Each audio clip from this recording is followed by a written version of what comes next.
ನನ್ನೆಲ್ಲ ಆತ್ಮೀಯರೇ, ನಾವಿಂದು ಲಲಿತಾ ಸಹಸ್ರನಾಮದ 24ನೇ ನಾಮವಾಗಿರತಕ್ಕಂತಹ ನವವಿದ್ರುಮ ಬಿಂಬಶ್ರೀ ನೆಕ್ಕಾರಿ ರದನಚ್ಚರ ಎಂಬಂತಹ ನಾಮದ ಭಾವಾರ್ಥವನ್ನು ತಿಳಿದುಕೊಳ್ಳೋಣ.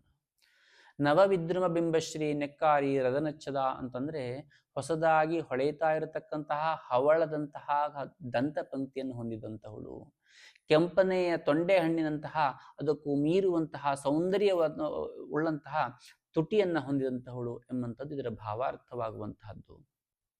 ಇದು ಕೇವಲ ದೇವಿಯ ಶಾರೀರಿಕ ಸೌಂದರ್ಯ ಅಲ್ಲ, ಇದು ದೇವಿಯ ವಾಕ್ಶಕ್ತಿ, ಜ್ಞಾನಶಕ್ತಿ ಮತ್ತು ಆನಂದ ಶಕ್ತಿಗಳ ಸಂಕೇತವೂ ಕೂಡ ಆಗಿರತಕ್ಕಂತಹದ್ದು.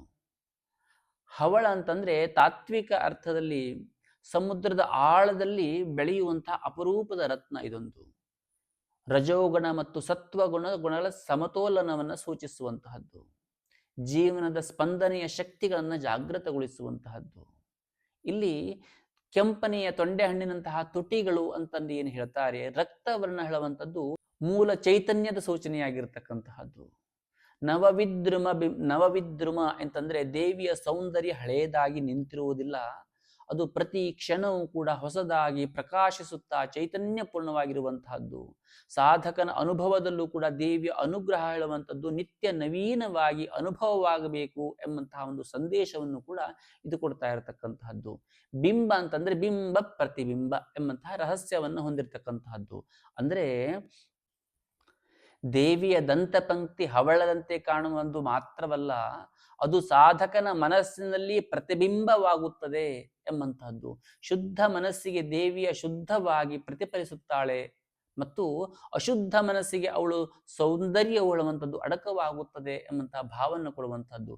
ಅಂದ್ರೆ ಅಶುದ್ಧ ಮನಸ್ಸಿಗೆ ಅಂತಂದ್ರೆ ದೇವಿಯ ದರ್ಶನ ಹೇಳುವಂಥದ್ದು ಹೊರಗಿನ ಕಣ್ಣುಗಳಿಗೆ ಅಲ್ಲ ಎಂಬಂಥದ್ದು. ಅಶುದ್ಧ ಹೇಳುವಂಥದ್ದು ಹೊರಗಿನ ಕಣ್ಣುಗಳಿಗೆ ದೇವಿಯ ದರ್ಶನ ಹೇಳುವಂಥದ್ದು ಅಲ್ಲ, ಒಳಗಿನ ಚೇತನ ಕಣ್ಣಿಗೆ ಆ ಭಗವತಿಯ ದರ್ಶನ ಹೇಳುವಂಥದ್ದು ಆಗುವಂತಹದ್ದು ಎಂಬಂಥದ್ದನ್ನು ಕೂಡ ಈ ಸೂಚನೆಯನ್ನು ಕೊಡುವಂತಹದ್ದು.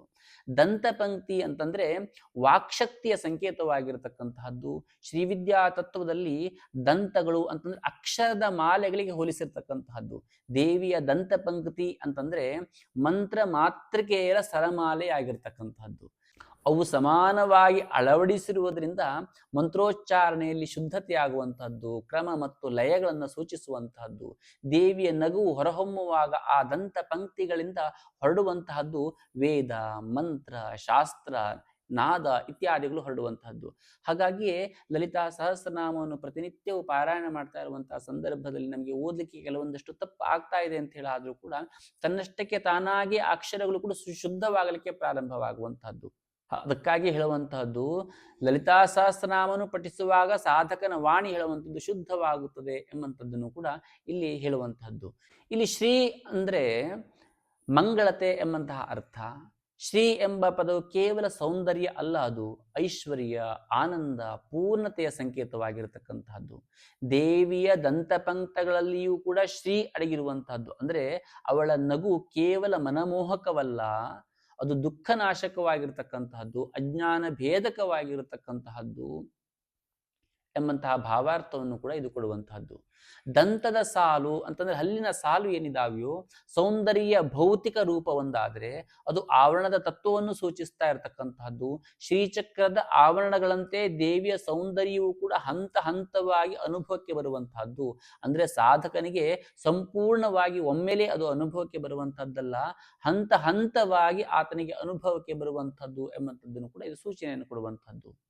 ಇನ್ನು ಸಾಧಕನ ಜೀವನದಲ್ಲಿ ಈ ನಾಮದ ಪರಿಣಾಮ ಯಾವ ರೀತಿ ಆಗ್ತದೆ ಅಂತ ಕೇಳಿದ್ರೆ, ಮಾತಿನಲ್ಲಿ ಮೃದುತ್ವ ಹೇಳುವಂಥದ್ದು ಬರುತ್ತದೆ, ಕಠೋರವಾಗಿರತಕ್ಕಂತಹ ವಾಣಿ ನಿಧಾನವಾಗಿ ಕರುವಂತಹದ್ದು, ಅಹಂಕಾರದಿಂದ ಹುಟ್ಟುವಂತಹ ಕಠಿಣವಾಗಿರ್ತಕ್ಕಂತಹ ಪದಗಳು ಕೂಡ ಕರುವಂತಹದ್ದು, ಮಂತ್ರ ಸಾಧನೆಯಲ್ಲಿ ನಾದಶುದ್ಧಿ ಹೇಳುವಂಥದ್ದು ಆಗುವಂತಹದ್ದು, ದೇವಿಯ ದಂತ ಪಂಕ್ತಿಗಳನ್ನು ಧ್ಯಾನಿಸುವ ಸಾಧಕನ ವಾಣಿ ಹೇಳುವಂಥದ್ದು ಮಂತ್ರ ಸಿದ್ಧಿಗೆ ಪ್ರಾಪ್ತವಾಗುವಂತಹದ್ದು. ನವವಿದ್ರುಮ ಬಿಂಬಶ್ರೀ ನಿಕ್ಕಾರಿ ರದನಚ್ಛದ ಎಂಬಂತಹ ನಾಮದ ಫಲವನ್ನು ನಾವು ಕಥೆಯ ರೂಪದಲ್ಲಿ ನೋಡುವುದಾದರೆ, ಬಹಳ ಹಿಂದೆ ದಕ್ಷಿಣ ಭಾರತದಲ್ಲಿ ಒಂದು ಪುಟ್ಟ ಹಳ್ಳಿ ಇತ್ತು.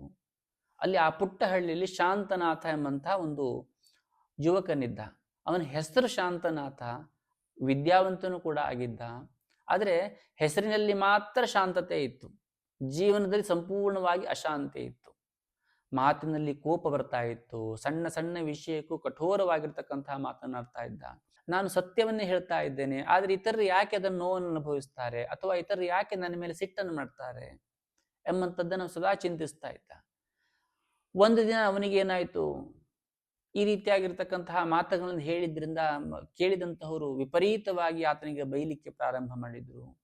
ಅವನಿಗೆ ಬಹಳ ನೋವುಂಟಾಯಿತು. ನಾನು ಇಷ್ಟೊಂದು ಸುಳ್ಳನ್ನು ಹೇಳೋದಿಲ್ಲ, ಯಾವತ್ತು ಸತ್ಯವಾದ ವಿಷಯಗಳನ್ನೇ ಹೇಳ್ತೇನೆ, ಆದರೂ ಕೂಡ ನನ್ನ ಎದುರಿಗಿರ್ತಕ್ಕಂಥವ್ರು ಈ ರೀತಿಯಾಗಿ ನನ್ನ ಹತ್ರ ನಡ್ಕೊಳ್ತಾರಲ್ಲ ಅಂತೇಳಿ ತುಂಬಾ ಬೇಸರ ಆಯಿತು. ಅವನು ಹಾಗೆ ಒಂದು ಕಾಡಿನ ಕಡೆಗೆ ಹೋಗ್ತಾನೆ.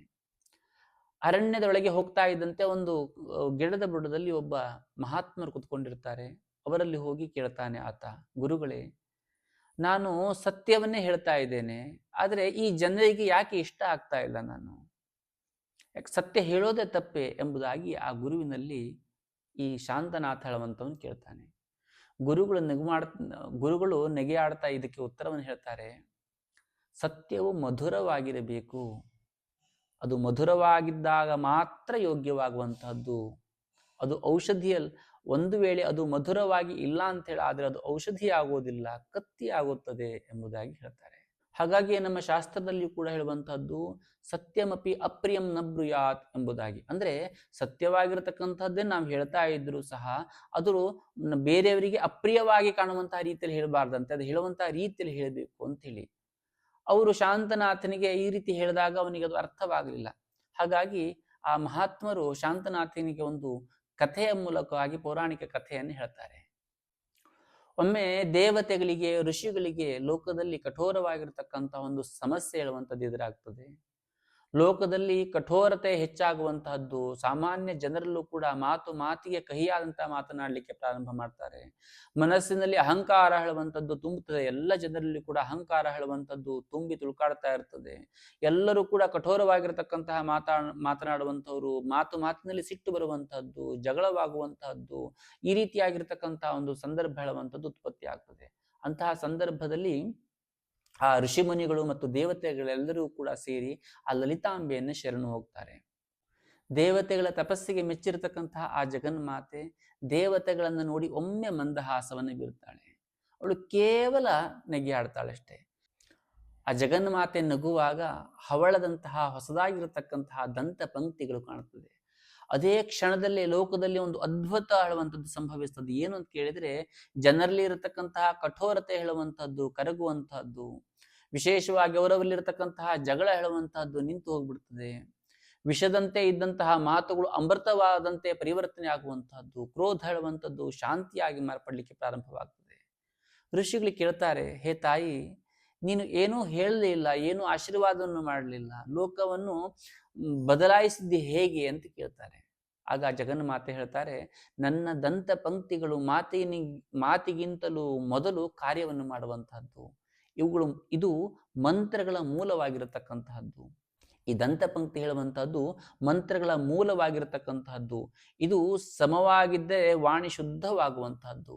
ನವವಿದ್ರುಮ ಬಿಂಬಶ್ರೀ ನೆಕ್ಕಾರಿ ರದನಚ್ಛದ ಎಂಬಂತಹ ಮಂತ್ರದ ರಹಸ್ಯ ಅಂದ್ರೆ ಗುರುಗಳು ಶಾಂತನಾಥನಿಗೆ ಹೇಳ್ತಾರೆ, ಆ ತಾಯಿ ಲಲಿತೆಯ ದಂತಗಳು ನವವಿದ್ರುಮದಂತೆ, ಎಂದರೆ ಅವಳ ಕರುಣೆ ಹಳೆಯದಾಗಿ ಅಲ್ಲ, ಹೊಸದಾಗಿ ಇರತಕ್ಕಂತಹದ್ದು, ಪ್ರತಿ ಕ್ಷಣವೂ ಕೂಡ ಹೊಸದಾಗಿರ್ತಕ್ಕಂತಹದ್ದು.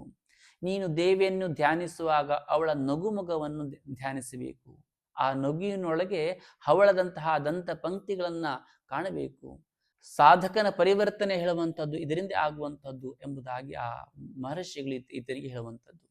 ಶಾಂತನಾಥನು ಕೂಡ ಪ್ರತಿದಿನ ಧ್ಯಾನ ಆರಂಭಿಸ್ತಾನೆ. ದೇವಿಯ ನಗುಮುಖವನ್ನ ಕಲ್ಪಿಸಿಕೊಂಡು ನಿರಂತರವಾಗಿ ಧ್ಯಾನವನ್ನು ಮಾಡ್ತಾನೆ. ಧ್ಯಾನ ಮಾಡುವಂತಹ ಸಂದರ್ಭದಲ್ಲಿ ಅವಳ ದಂತ ಪಂಕ್ತಿಗಳು ಮನಸ್ಸಿನಲ್ಲಿ ಸ್ಥಿರವಾಗಿ ಕಾಣಿಸ್ಲಿಕ್ಕೆ ಪ್ರಾರಂಭವಾಗ್ತದೆ ಆತನಿಗೆ. ಕ್ರಮೇಣವಾಗಿ ಅವನ ಮಾತಿನಲ್ಲಿ ಮೃದುತ್ವ ಹೇಳುವಂಥದ್ದು ಬರುವಂಥದ್ದು, ಕೋಪ ತಾನಾಗಿಯೇ ದೂರವಾಗಲಿಕ್ಕೆ ಪ್ರಾರಂಭವಾಗ್ತದೆ. ಜನರು ಅವನ ಮಾತನ್ನು ಕೇಳಲಿಕ್ಕೆ ಆರಂಭಿಸ್ತಾರೆ. ಯಾಕೆಂತಂದ್ರೆ ಮಧುರವಾಗಿರ್ತಕ್ಕಂತಹ ಮಾತನ್ನಾಡ್ಲಿಕ್ಕೆ ಪ್ರಾರಂಭ ಮಾಡ್ತಾನೆ. ಎಲ್ಲ ಜನರು ಕೂಡ ಅವನ ಮಾತನ್ನು ಕೇಳಲಿಕ್ಕೆ ಪ್ರಾರಂಭ ಮಾಡ್ತಾರೆ. ಒಂದು ದಿನ ಅವನು ಗುರುಗಳ ಬಳಿ ಬಂದು ನಮಸ್ಕರಿಸಿ ಗುರುಗಳಲ್ಲಿ ಹೇಳ್ತಾನೆ, ಗುರುಗಳೇ, ನಾನು ಈಗ ಮಾತನಾಡುವ ಮೊದಲು ನನ್ನೊಳಗೆ ದೇವಿಯ ನಗುವನ್ನು ಕಾಣುತ್ತೇನೆ. ಗುರುಗಳ ಸಂತೋಷದಿಂದ ಹೇಳ್ತಾರೆ, ಅದೇ ಈ ನಾಮದ ಪ್ರತಿಫಲವಾಗಿರತಕ್ಕಂತಹದ್ದು.